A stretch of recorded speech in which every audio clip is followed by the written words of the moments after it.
The hospital room was quiet except for the soft hum of the ceiling fan and the slow beep of the heart monitor.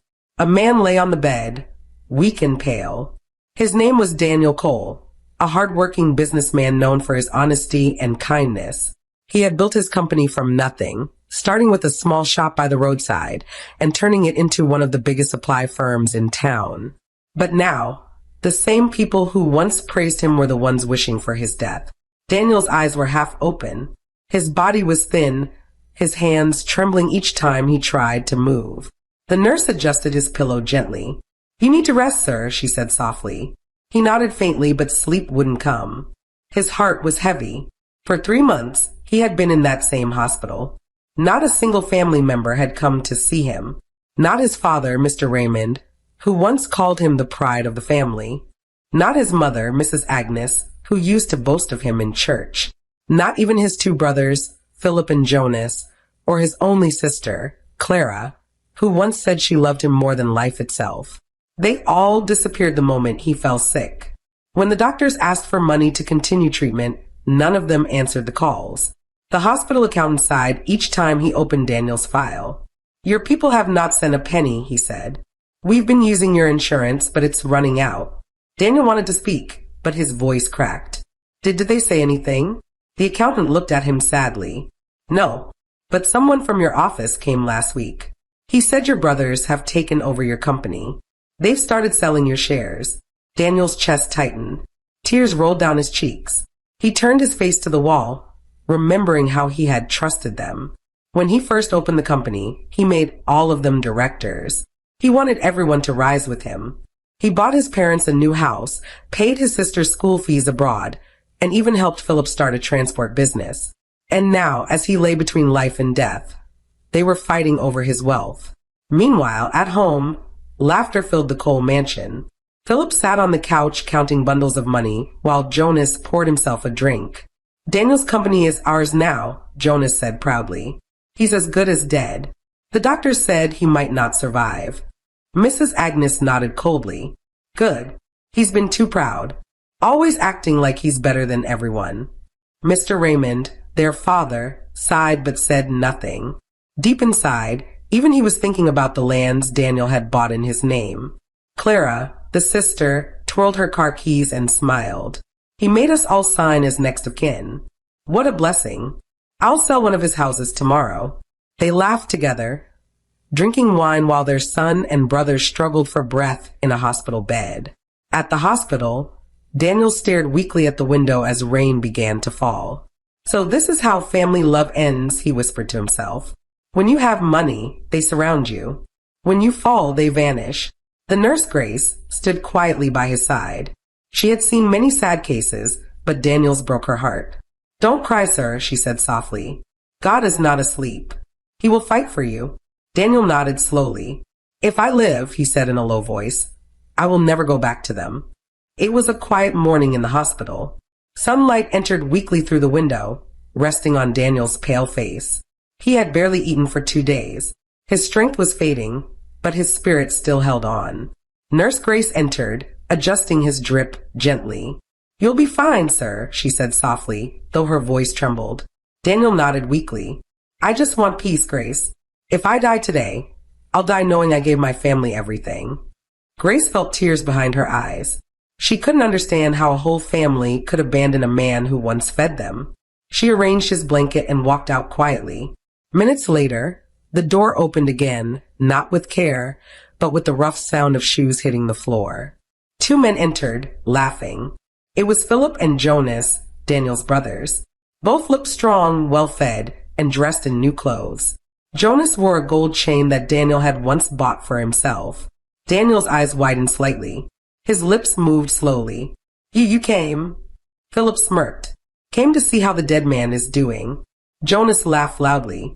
"You look terrible, brother. I almost didn't recognize you. You used to look like a king. Now you look like a ghost."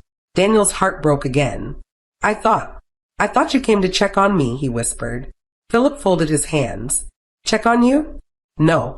We just wanted to confirm if you're still breathing. You're wasting money here, you know.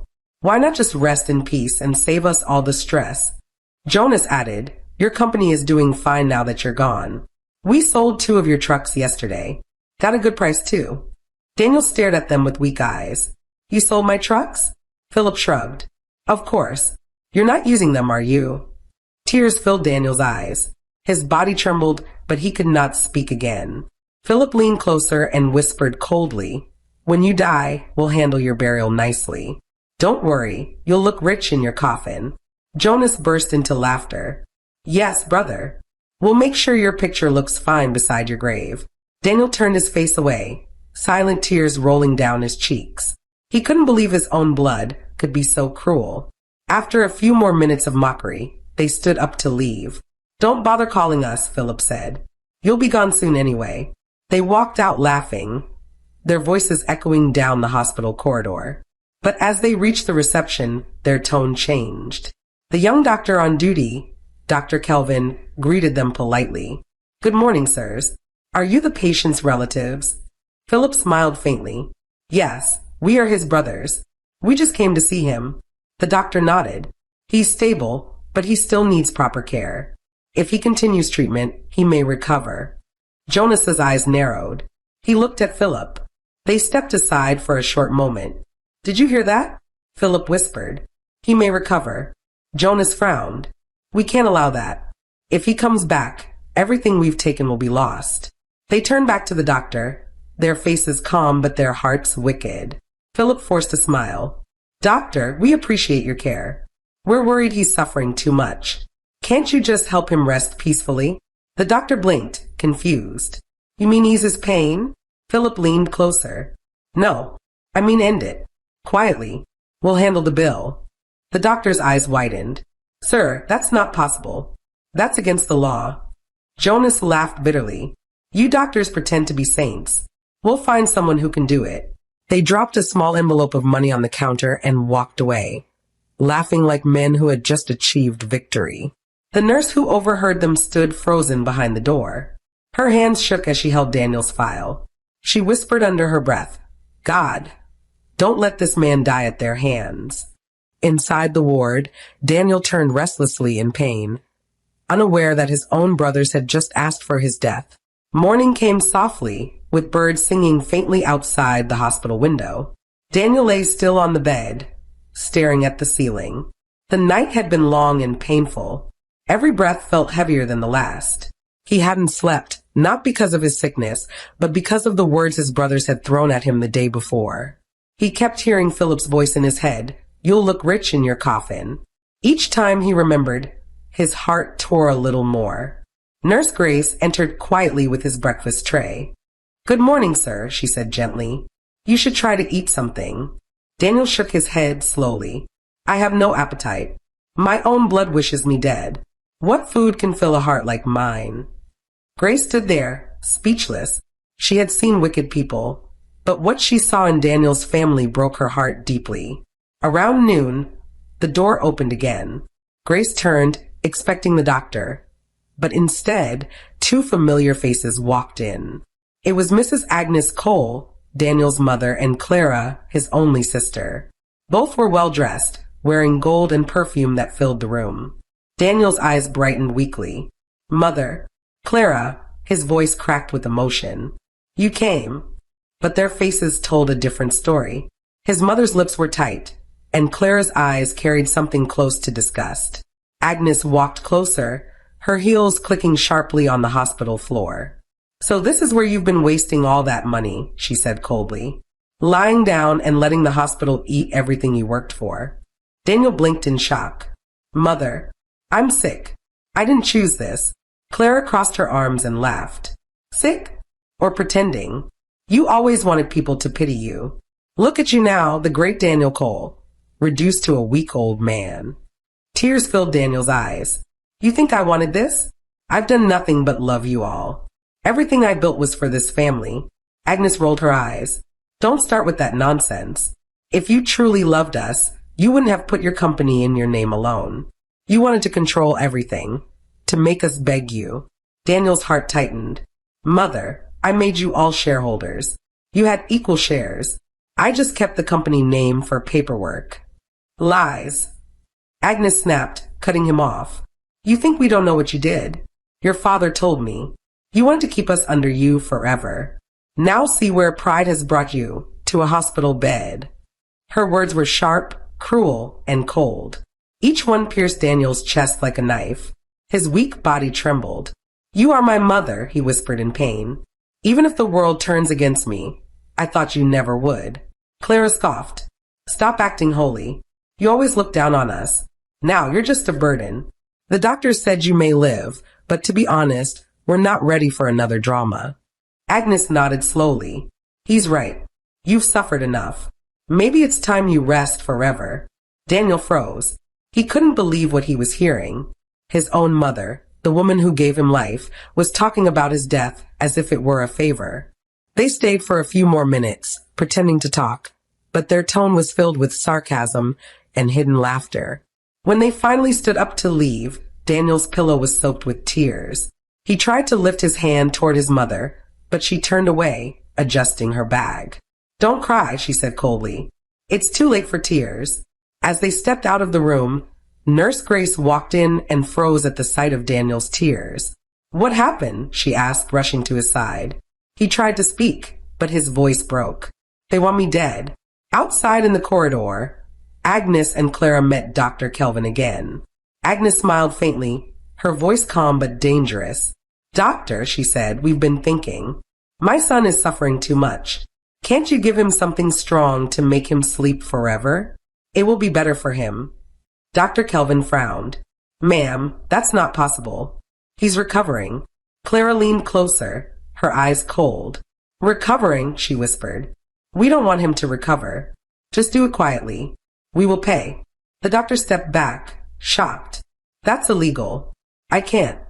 Agnes interrupted, throwing an envelope on his desk. "Think about it, doctor. You can save yourself stress. No one will know." They both turned and walked away, laughing softly as if they had just completed a good deal. Inside the ward, Daniel whispered to himself, even death would be kinder than this. Night crept slowly over the hospital. The corridors were quiet, and the smell of antiseptic filled the air. Daniel lay still, his eyes half open, staring blankly at the ceiling. His body was weak, but his mind refused to rest. He had never felt so alone in his life. The same family he once loved with all his heart now wished for his death. His brothers mocked him. His mother's words still echoed in his head, "Maybe it's time you rest forever." Each time he remembered, a silent tear rolled down his cheek. Nurse Grace came in softly, holding his evening medicine. "It's time for your drugs," she said kindly. She noticed his tears and sighed deeply. "Did they hurt you again?" Daniel didn't answer at first. He turned his head slowly toward her and whispered, "Grace, I gave them everything. My family, they want me dead." Grace swallowed hard, fighting her own tears. "I know, sir. I heard some of what your brothers said yesterday. I also saw the way your mother spoke to the doctor today. They are heartless." Daniel closed his eyes. "What did I ever do to deserve this?" "You were too kind," she said softly. She sat by his bedside for a while, wiping his forehead gently with a damp cloth. Daniel's breathing was shallow. The machines beside him beeped slowly, reminding her that he was still fighting. After a long silence, Grace stood up and walked to the small drawer by the wall. She pulled out a tiny voice recorder. It had been there for weeks. She had placed it secretly after seeing how no one cared about Daniel. Something told her that his story would need proof one day. She pressed play, and Daniel heard it. The voices of Philip and Jonas from the day before. Philip's voice, "When you die, we'll handle your burial nicely. You'll look rich in your coffin." Jonas, "We'll make sure your picture looks fine beside your grave." Daniel's eyes widened. He could barely breathe. "Grace, you recorded them?" "Yes," she said quietly. "And there's more. The doctor on duty told me what your mother and sister asked for this morning. I've also recorded that conversation from the corridor." She showed him another clip, the voice of his mother, cold and cruel. "Agnes, doctor, can't you give him something strong to make him sleep forever?" "Clara, we don't want him to recover. Just do it quietly. We will pay." Daniel's hands trembled as tears flowed freely down his face. "My own mother," he whispered.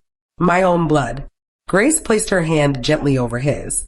"Sir, you must stay alive. Not just for yourself, but so the truth can be told. You must not die in silence. For the first time in weeks, Daniel felt a small spark of strength inside him. He turned his face to her. "Thank you," he said weakly. "You're the only person who truly cares." Grace smiled faintly. "Don't thank me. Just promise me you'll fight." "I will try," he whispered. Outside the ward, rain began to fall, tapping gently against the window. Grace left quietly after checking his drip, leaving the recorder under his pillow. Later that night, when everyone was asleep, Daniel opened his eyes again. His body was still weak, but his mind was now alive with one clear thought: I must live. I must expose them. Meanwhile, in another part of the city, his family sat in his house, laughing as they divided his properties. Philip raised a glass of wine. "To Daniel," he said with a smirk. "May his soul finally rest." They all laughed, but none of them knew that the man they wanted dead was slowly gathering the strength to stand again. And the proof that would destroy everything they had stolen. Inside the hospital room, Daniel whispered softly into the darkness, "They left me for dead, but I will rise again." And for the first time in months, he fell asleep with a small, steady hope in his heart. The next morning, the soft light of dawn crept into Daniel's hospital room. The world outside was slowly waking up, but inside the room, Daniel's life was still frozen between pain and patience. He had barely spoken since the night nurse Grace showed him the recordings. Every word from his family still echoed in his mind, like a wound that refused to heal. That morning, the door opened gently, and a man in a dark suit walked in carrying a brown leather briefcase. He was tall, calm, and looked serious. Daniel blinked in surprise. "Mr. Lawson," he whispered weakly. "You came?" "Yes," the man replied softly, moving closer to the bed. "I came as soon as I got your message. Grace told me everything. I can't believe your family could do such a thing."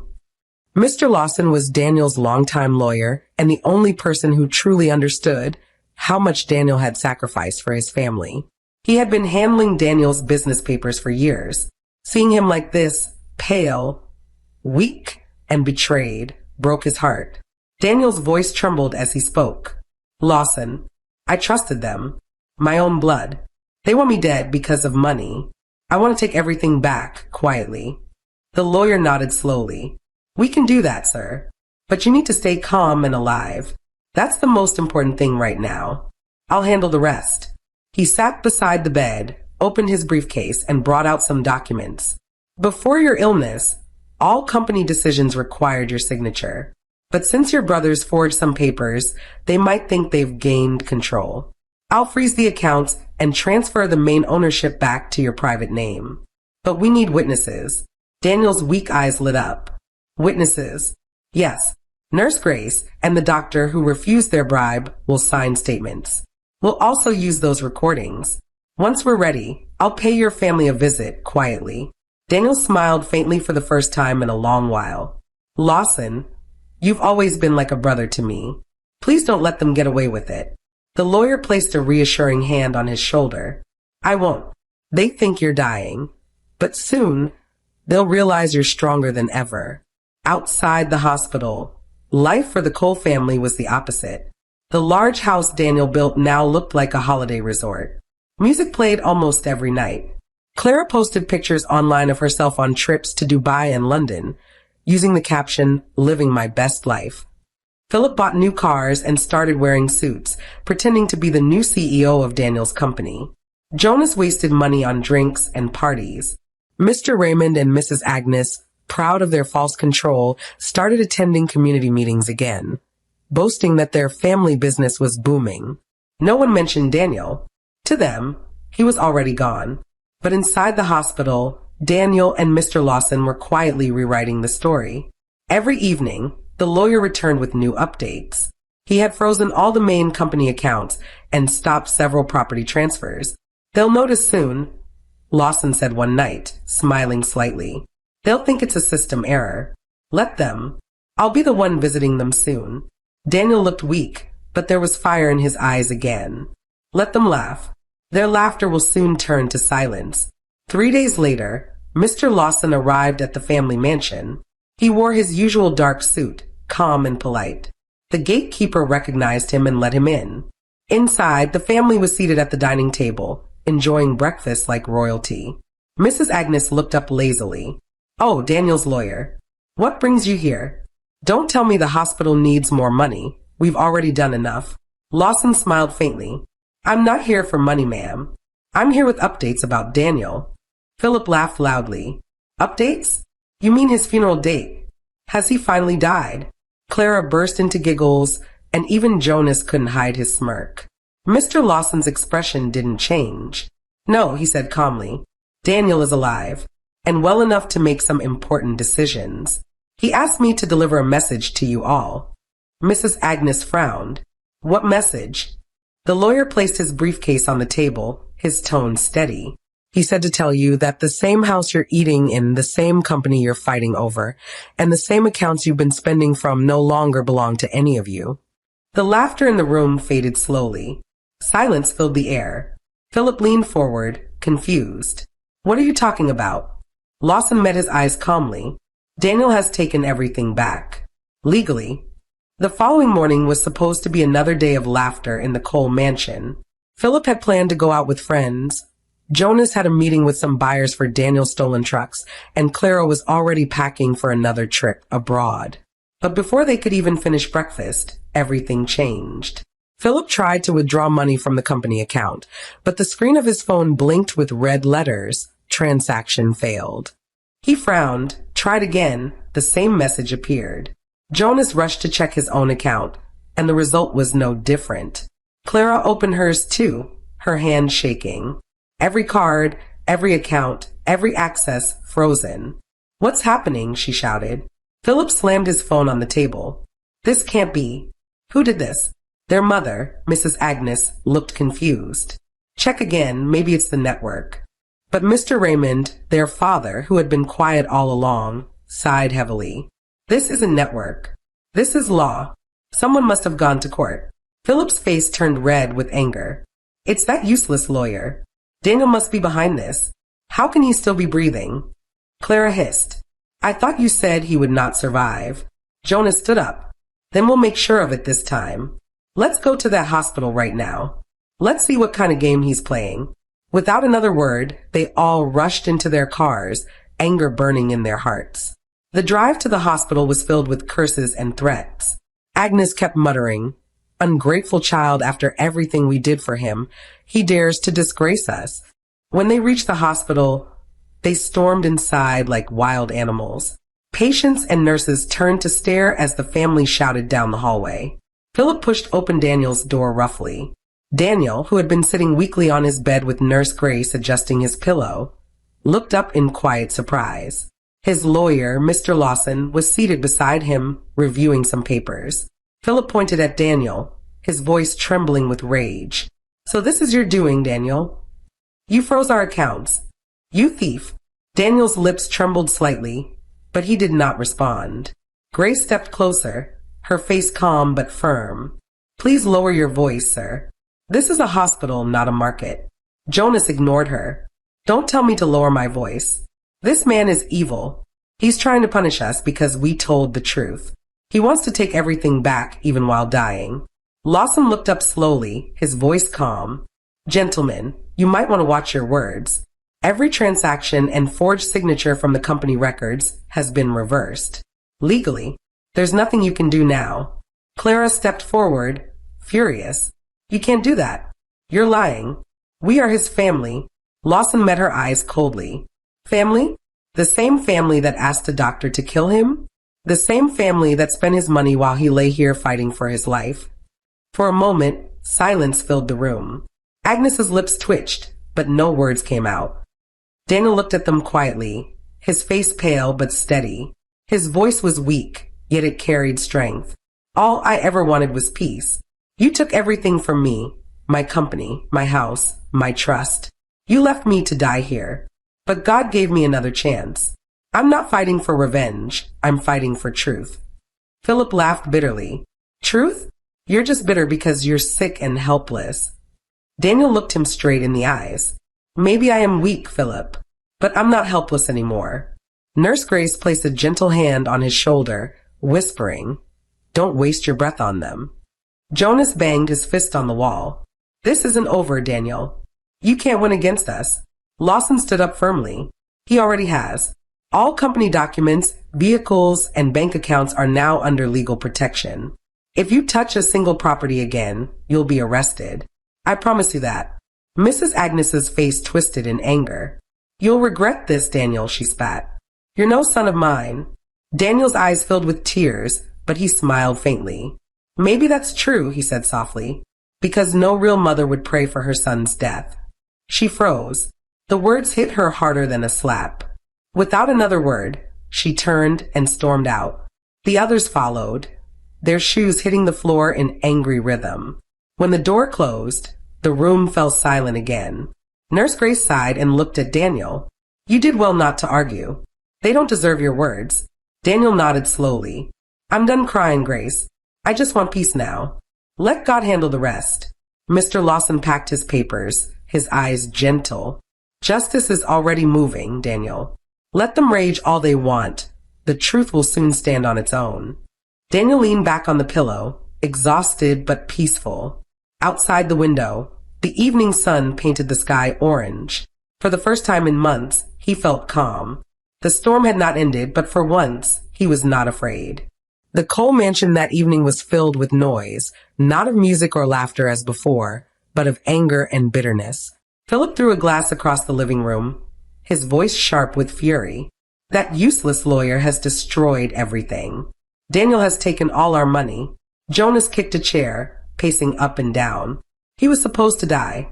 How is he even still alive? Clara sat on the couch, her eyes red with rage. All my trips are canceled. My cards are blocked. How am I supposed to live now? Their mother, Mrs. Agnes, stood by the window, trembling with fury. Ungrateful boy, she muttered. After all I went through for him, he turned against his own family. The shouting continued deep into the night, every word dripping with hatred and regret. But one person sat quietly through it all, Mr. Raymond, Daniel's father. He hadn't said a single word since they returned from the hospital. He sat in the corner, his head bowed, listening to the noise around him, his heart heavy with shame. Every time he closed his eyes, he saw Daniel's weak face in that hospital bed. The tears in his eyes, the disappointment, the pain. When Philip shouted again, Mr. Raymond suddenly rose to his feet. His voice trembled. Enough. The room went silent. Everyone turned to him in surprise. He had never raised his voice before. I can't do this anymore, he said quietly. You're all blinded by greed. That boy, he paused, swallowing hard. That boy did everything for this family. And what did we give him in return? Wickedness. Mrs. Agnes glared at him. Oh, now you want to defend him? He looked at her sadly. I'm not defending him, Agnes. I'm defending my own soul before it's too late. Without another word, he took his old coat, opened the door, and left. No one tried to stop him. The night was cold and quiet as he walked alone down the road.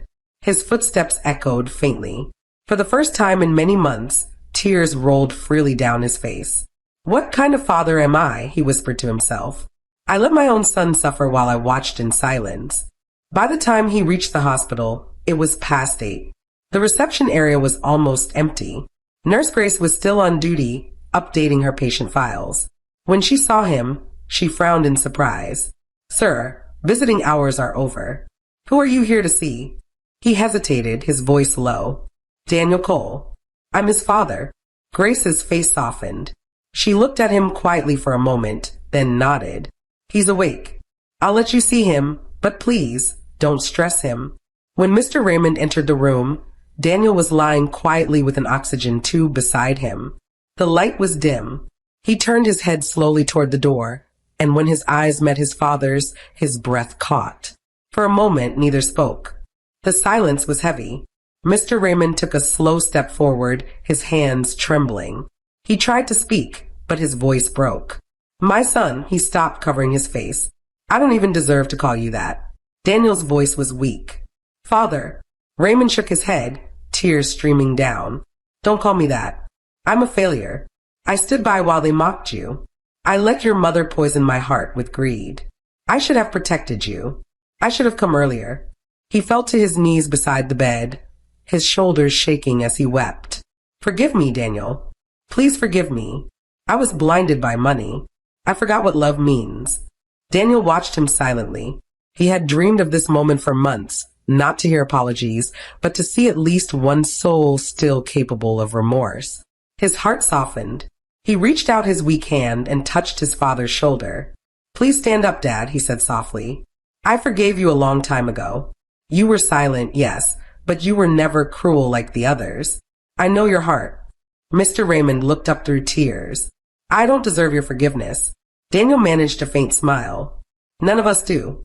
But holding anger only hurts the one who carries it.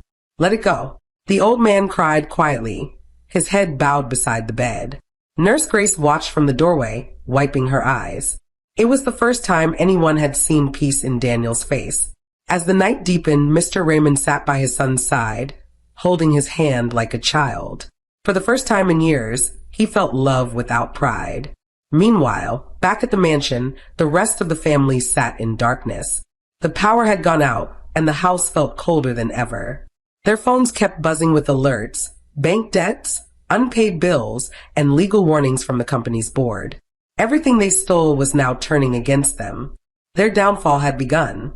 And as Daniel slept peacefully beside his repentant father, the words of his lawyer echoed in truth. Justice will move on its own. 3 months passed.